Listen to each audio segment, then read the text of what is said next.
I feel that's one of the major trends that we've seen with advancement in technology is this idea, well, we can do more with the technology and it just has to be good enough. There's not this obsession for quality. What were some of your findings about this idea of quality being good enough? That's a great question, Tucker, and I think it brings us back to content tiering. In order to make localization not just a cost center, and in order to be able to prove the ROI, you need to have an explanation of which content is more important than the other, which at the end of the day, it ends up being tiered. I think Emma and Beata can confirm that in the real world, unfortunately, we cannot aim for a perfect localization of every and each content piece or content type. Say marketing content tends to be tier one, the most important and the first touch of the client, whereas some descriptions, I remember Emma saying, some FAQ sections tend to be translated with less resources, let's say automated translation. Yeah, I think that's such a good point, is that yes, we can do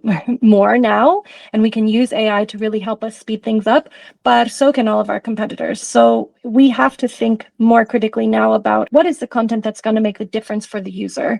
And I think that that's where we want to put our efforts, which is really nice, because before we kind of were like, oh my gosh, anything that's read, we have to put a human on it, right? We didn't have this option, but now we can say, okay, this is the content that's really important to us, and this is what's going to make the user journey feel real. And that's where we can focus our efforts. And that's also where you have to focus our efforts, because everybody has access to these AI tools. We're not the only company that has discovered AI, unfortunately. Tiering is such a nice way to allow you to use AI strategically and helpfully without sacrificing the human element of your content, right? And it allows you to use the humans in a way that's actually more strategic than before. So there's also like this thing about different markets. So obviously we have some markets that are more important and the other ones that are, let's say, bringing less revenue.